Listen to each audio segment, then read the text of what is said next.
అర్థం కావట్లేదా? అయితే చెప్తా విను. మాకిక్కడ పుట్టినప్పటి నుంచి చచ్చేంత వరకు అన్ని ఫ్రీ. అమ్మ వాళ్ళలోంచి మొదలు పెడితే బడి వరకు, మళ్ళీ బడి నుంచి మా అందరి చూడు తిరిగే వరకు. అదే నువ్వు రైతు అనుకో, విత్తనాల దగ్గర నుంచి కరెంటు నీరు. అదే అమ్మాయి అనుకో, ఆడపడిచి కట్టిన దగ్గర నుంచి పెళ్లి వరకు. ఇక వృద్ధులకు ఎలాగూ పెన్షన్ ఇస్తాం. ఇవి కాకుండా కులాల వారీగా మాకు రకరకాల బెనిఫిట్స్. ఇన్ని పెట్టుకొని ఇంకా మాకు నీలా కష్టపడాల్సిన అవసరమే ఉందిరా. అసలు మాకొచ్చే డబ్బులతో మా ఖర్చులన్నీ పోను. వారానికో బీరు, 2 వారానికో సినిమా, చాలు హ్యాపీగా బతికేస్తాం. ఇంతకు మించి ఇంకేం కావాలరా? అంటే ఇలానే ఉండిపోతారా? మరి ఇంకేం చేయాలరా? నేనా ఇంటర్మీడియట్ ఫెయిల్. బతకడానికి డిగ్రీయే కావాలంటే ఈ భూమి మీద పుట్టే అందరూ అమ్మ కడుపులోంచే డిగ్రీ సర్టిఫికేట్తో పుట్టాలరా. డిగ్రీయే ఉద్యోగానికి ప్రామాణికం అంటే అసలు ఇప్పుడు చదివే చదువులకి, చేసే ఉద్యోగాలకి ఏమన్నా సంబంధం ఉందారా చెప్పు? రేయ్, ప్రతిదీ ప్రభుత్వం చూసుకోవాలంటే ఎలా? మీరు కూడా ఏదైనా వేరే సోర్స్ చూసుకోవాలి కదా. వీడికి డిగ్రీ అయి 3 సంవత్సరాలు అయింది, ఇప్పటికి ఉద్యోగం లేదు. ఏం చెయ్యాలి? అందరికీ నీకు దొరికినంత ఈజీ లైఫ్ దొరకదురా. అక్కడ హీట్ ఎక్కిందని ఇక్కడికి వచ్చి కూర్చుంటే ఇక్కడ హీట్ ఎక్కించారు కదరా. రేయ్, ఎండ తగ్గింది, పదా ఆడుకుందాం. పదరా. ఊరే నువ్వు ఎక్కువ ఆలోచించుకరా రే. ఆయన మన కాలే ఎక్కడ ఉన్నారా? ఇంత బిజీగా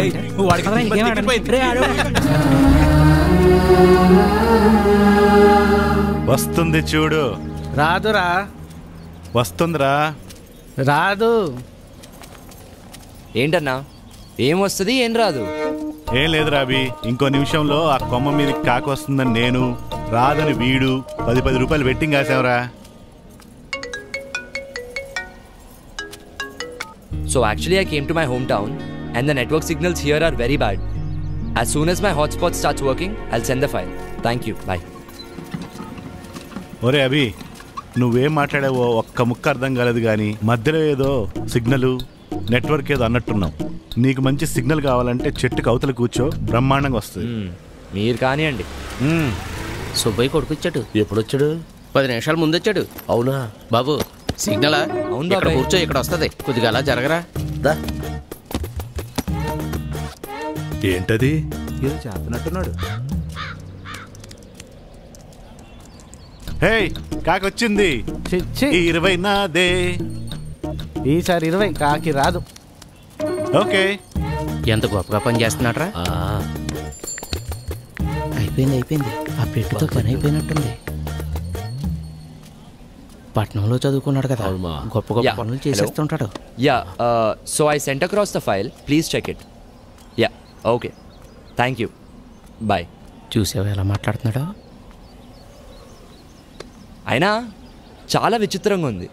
ఇక్కడ సిగ్నల్స్ బాగానే ఉన్నాయి కదా, మరి అక్కడే అలా ఉన్నాయి. అది అంతే అబ్బాయి, ఈ ఊరి మొత్తం మీద ఇక్కడే సిగ్నల్ బాగా వస్తుంది. ఎరా అది సరిగా అబ్బాయి, ఇంటర్నెట్ లో అదేదో ఫారం పూర్తి చేస్తే రైతులకు డబ్బులు వస్తాయంట కదా, మాకు కూడా కొంచెం చూసి పెట్టు. ఏంటా ఫామ్? అదేదో రైతులకు డబ్బులు వచ్చేదంట బాబు. సరే చూస్తా.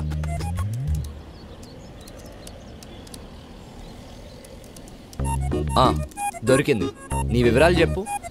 అంటే నీ ఇల్లు, పేరు, ఊరు చెప్పు. మేడిశెట్టి సత్యబాబు, వయసు 45, ఊరు సీతారాంపురం. నీ ఫోన్ నంబర్ చెప్పు. Phone number 92 91 29 22 62. నీ ఫోన్కి ఓటీపీ వచ్చినట్టుంది చూడు. అంటే నీ ఫోన్ ఇవ్వు. ఫోన్ అంట ఇవ్వు.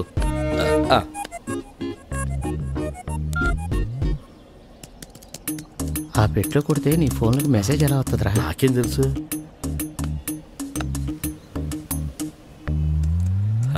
అయిపోయింది మామ, ఇంకో 4 రోజుల్లో నీ డబ్బు నీకు వస్తుంది. అవునా? అమ్మయ్యా. అర్థమైందిలే. మీ ఫామ్స్ కూడా నింపుతాను, ఆగండి. బాబు, ఇలాంటివి కాకుండా డబ్బులు వచ్చే ఇంకా వేరే ఏమైనా ఉన్నాయా? అలా చూడలేము. మీకేం కావాలో చెప్తే చూడొచ్చు. గవర్నమెంట్ ఇచ్చేది ఇంత, అందులో మన రాజకీయ నాయకులు మాకు ఇంతే ఇస్తున్నారు. మిగతాదంతా వాళ్ళ జేబుల్లోనే వేసుకుంటున్నారు. అందులో నుంచి మాకు ఏదన్నా వచ్చేది ఉందా బాబు? అదేంటి బాబాయ్, ప్రభుత్వం ఇప్పటికే మీకు చాలా ఫ్రీగా ఇస్తుంది. అది కరెక్ట్ కాదని నేను అనుకుంటూ ఉంటే ఇంకా కావాలంటారేంటి? అయినా అలాంటివి ఏమి ఉండవు బాబాయ్. ఒకసారి చూడు. ఒరే, నీకెంత ఇచ్చినా సరిపోదు కదరా. వాడేదో పని చేసుకుంటానికి ఎడుగొచ్చాడు, వాడిని చేసుకునేవనరా. మీకు ఇవన్నీ చేయాలంటే ప్రభుత్వ ఆఫీసులు ఉన్నాయి, అక్కడికి వెళ్ళి చేయించుకోండి. వాడిని కాస్త పని చేసుకునేవనరా. వెళ్ళండి. ఇక్కడి నుంచి మీరు మీ కాయకోవాలని వెళ్తున్నానులే. రేయ్, మీకు ప్రత్యేకించి చెప్పాలా? మీరు కూడా వెళ్ళండి. ఏంటి పెద్దనాన్న ఇది? వాళ్ళంతా అలా మాట్లాడుతున్నారు. ఫ్రీ పథకాలపై ఇంతలా ఆధారపడిపోయి ఉన్నారు. అవి సరిపోక ఇంకా ఏమైనా ఉంటే చూడమని అడుగుతున్నారు. అవునరా, అది వాళ్ళ హక్కు, అడుగుతారు. తప్పేంటి? రాజు ఇస్తున్నప్పుడు ప్రజలు తీసుకోవాలి. కాదు లేదంటే ఇచ్చేవాడికి రేపు మూడుంటుందో లేదో. అలా కాదు, ఇలా జరిగే ప్రాసెస్లో వీళ్ళంతా ఎంత పెద్ద సోమరిపోతులు అవుతున్నారో నువ్వు గమనించావా? ఇప్పుడు అవడం ఏంటి, ఎప్పుడో అయ్యారుగా. నువ్వు ఇప్పుడే వచ్చావుగా, పోను పోను నీకే అర్థం అవుతుందిలే. పద ఇంటికి వెళ్దాం. మీ వదిన నీకోసం స్పెషల్స్ తయారు చేసిందట. సరే పద. దా.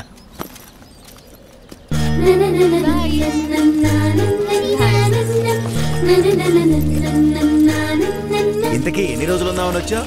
అమ్మని తీసుకెళ్ళడానికి వచ్చాను పెద్దనాన్న. మీ అమ్మ రానని చెప్పే ఉంటుంది. అదే ఆలోచిస్తున్నాను.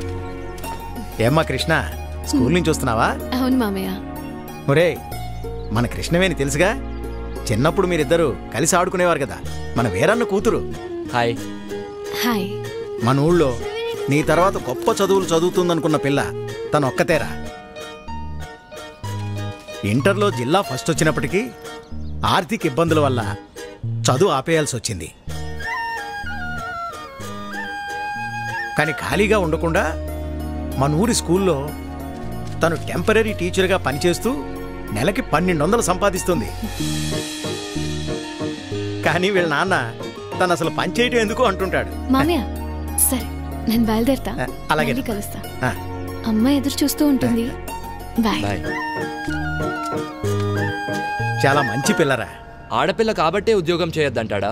అసలు పిల్లల్నే ఉద్యోగం చేయొద్దంటాడు. అదేంటి? ప్రభుత్వం ఇన్ని ఉచిత పథకాలు ఇస్తుంటే కష్టపడి పనిచేయాల్సిన అవసరం ఏంటి అన్నది అతని సిద్ధాంతం. ఏంటి పెద్దనాన్న ఇది? మరీ టూ మచ్ కాకపోతే? వేరన్నే కాదు, ఇలాంటి వాళ్ళు ఊళ్ళో ఇంకా చాలా మంది ఉన్నారు. ఇందాక చెప్పానుగా, మెల్లిమెల్లిగా నీకే అర్థం అవుతుందిలే. పద.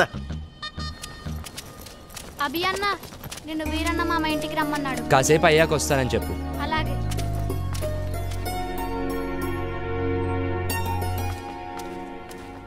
ఉద్యోగం ఎందుకంటే నా మాట వినవు కదా. నువ్వు మీ అన్నలో నా మాటకు విలువ ఇవ్వడం లేదు. దానికి ఎలాగో పెళ్లి చేద్దాం అనుకున్నాం కదయ్యా. అంతవరకు దానికి నచ్చిందేదో చేసుకునివ్వు. వదిలేయ్యా. సర్లే, మీ ఇష్టం వచ్చినట్టు చేసుకోండి. ఇదిగో అభి వచ్చినట్టున్నాడు, వాడి ముందు ఇవేవి మాట్లాడకండి. అభి, ఎలా ఉన్నావురా? బాగున్నా మాయ. నేను చూస్తుంటే అచ్చమ్మ సుబ్బని చూస్తున్నట్టే ఉందిరా. సరే సరే, రా లోపలికి రా, మాట్లాడుకుందాం. కూర్చోరా. గవర్నమెంట్ వాళ్ళు కౌలు రైతులకు డబ్బులు ఇస్తున్నారు కదా, ఆ లిస్టులోనేమో నా పేరు లేదు. ఆఫీస్కి వెళ్ళి అడిగితే ఆన్లైన్లో అప్లై చేసుకోమన్నారు. అదేదో కాస్త చేసి పెట్టు. ఊళ్ళో వాళ్ళందరికీ నువ్వే చేస్తున్నావు కదా. అమ్మాయి కృష్ణవేణి, అబ్బాయికి కాస్త మంచినీళ్ళు తెచ్చిపెట్టమ్మా. అభి తీసుకో. మా అమ్మాయి ఇంటర్ పూర్తి చేసింది, స్కూల్లో టీచర్గా పనిచేస్తోంది. తెలుసు, ఇందాకే కలిసాం, మాట్లాడాం. తన జాబ్ చేయడం మీకు ఇష్టం లేదుగా. దీన్ని పెళ్లి చేసేస్తే నా బరువు తీరిపోద్ది. అదే పని మీద ఉన్నాను.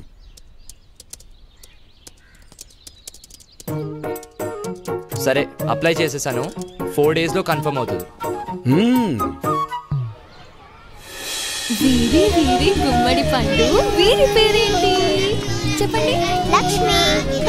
హాయ్ కృష్ణ. హాయ్. ఏంటి రోజు పిల్లలకి క్లాసులు లేవా? లేవు, ఎవ్రీ సాటర్డే కల్చరల్ యాక్టివిటీస్ ఉంటాయి. ఓ అవునా, రాంగ్ టైంలో వచ్చినట్టున్నాను. అలా ఏం లేదులే. ఏంటి ఇలా వచ్చావు?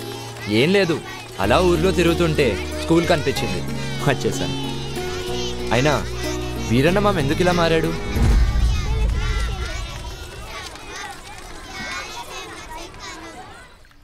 ఒకప్పుడు మా నాన్న కూడా అందరిలాగే కష్టపడి పంట పండించేవాడు. కానీ ఒక తుఫాను మా అందరి జీవితాల్ని మార్చేసింది. ఆ తర్వాత నాన్న ఆలోచన విధానమే మారిపోయింది. నాన్నొక్కరే కాదు, అలా ఇక్కడ చాలా మంది మారారు. కానీ నాకు మాత్రం అలా ఉండటం ఇష్టం లేదు. జీవితంలో ఏదో సాధించాలని ఉంటుంది. అలా అని ఊరు వదిలి వెళ్ళలేను. నాకు పచ్చటి పొలాలంటే చాలా ఇష్టం. అందుకే టెంపరీగా చేసే ఈ జాబ్తో వచ్చే డబ్బులతో బీఎస్సీ అగ్రికల్చర్ వొకేషనల్ కోర్స్ చేస్తున్నాను. నీ యాటిట్యూడ్ నాకు బాగా నచ్చింది. Amazing mindset. బాయ్.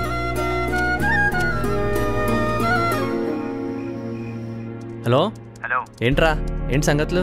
రే అనిల్, మరీ టూ మచ్ రా బాబు. ఇక్కడ చాలా మంది గవర్నమెంట్ మీదే ఆధారపడి బ్రతుకుతున్నారు.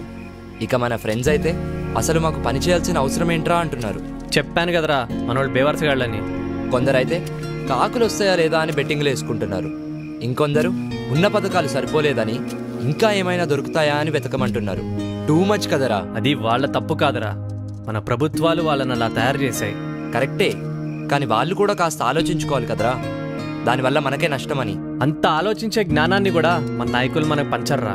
ఎందుకంటే ఎక్కడ మనం వాళ్ళని నిలదీస్తామో అని వాళ్ళ భయం.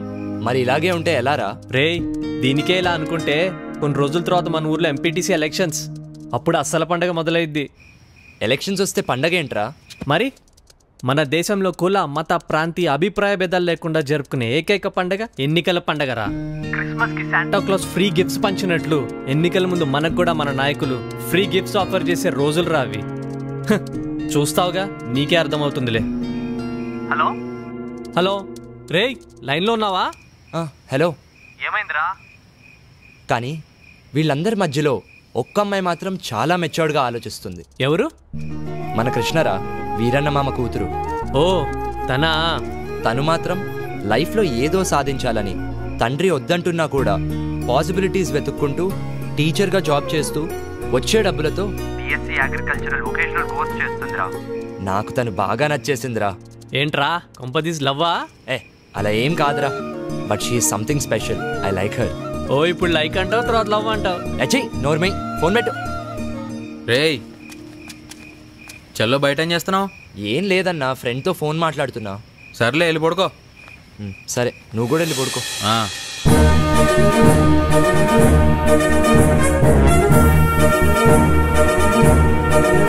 నమస్తే. రాష్ట్ర ప్రభుత్వం జెడ్పీటీసీ ఎంపీటీసీ ఎన్నికలను అనౌన్స్ చేసింది. దీంతో రాష్ట్రమంతా ఎన్నికల సందడి నెలకొంది. అన్ని పార్టీల నాయకులు తమ తమ అభ్యర్థులను వెల్లడిస్తున్నారు. 2 రోజుల్లో అభ్యర్థులు తమ నామినేషన్లు సంబంధిత కార్యాలయాల్లో ఇవ్వాల్సి ఉంటుంది. ఏంటి వేరన్నా అంత కంగారుగా వెళ్తున్నా? ఎంపీటీసీ ఎలక్షన్లు వచ్చాయి కదా, సీట్ ఎవరికి ఇస్తున్నారో తెలుసుకుందామని వెళ్తున్నా. పొలానికి గట్టి అట్టాడితో మాలాంటి వాళ్ళకు ఓటు అట్టాడితే కదయ్యా. అసలు 7 ఓట్లు ఉన్నాయ్యా.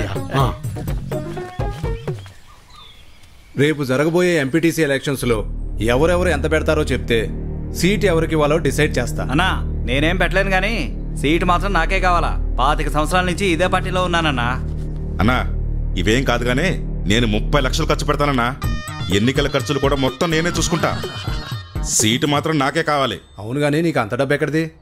డబ్బున్న ఎన్ఆర్ఐ అల్లుడు నా వెనుకున్నాడన్నా. సీటు మాత్రం నాకే కావాలన్నా. నువ్వు ఆగవయ్యా. ఎవడెక్కువ డబ్బు పెడితే వాడికే సీటు. అది మన పార్టీ సిద్ధాంతం. దానికి మన అందరం కట్టుబడి ఉండాలి. ఈయన్నే ఎంపీటీసీగా నిలబెడుతున్నాం, మీరందరూ సపోర్ట్ చేయాలి.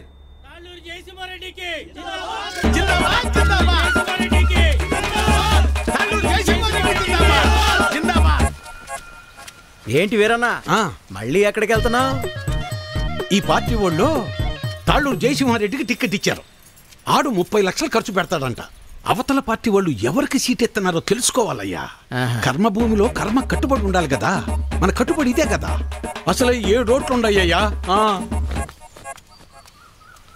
అసెంబ్లీలో సీట్స్ కి లిమిట్ ఉంటుంది, తిరుపతిలో దర్శనానికి లిమిట్ ఉంటుంది.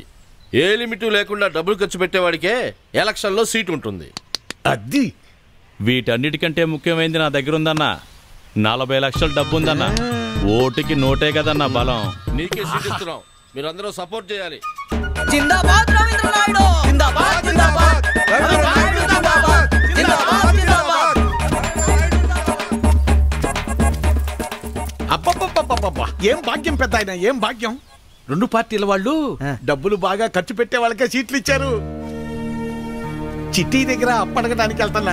4 రోజుల్లో ఎలాగో వీళ్ళు ఇచ్చే డబ్బులు వచ్చేస్తాయి కదా, ఆనందంగా అప్పు చేయొచ్చు. 7 ఓట్లు, పాత 6, కొత్తది 1.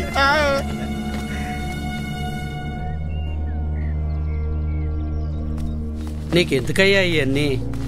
నువ్వు చేయలేవు బాబు. చేయలేమనుకుంటే ఎప్పటికీ చేయలేం బాబాయ్. అయినా చిన్నప్పుడు నాన్నతో చేసిన పనులే కదివి, ఏం కాదులే.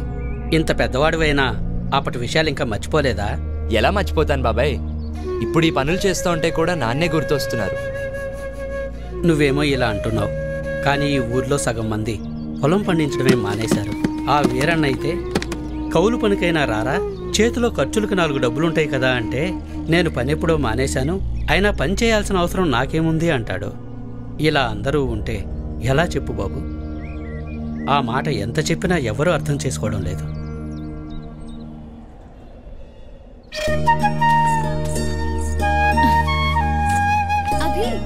ఇక్కడున్నావా?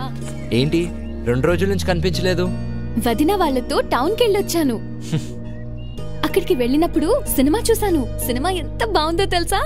హీరో అయితే అయ్యో బాబోయ్ ఎంత బాగా యాక్టింగ్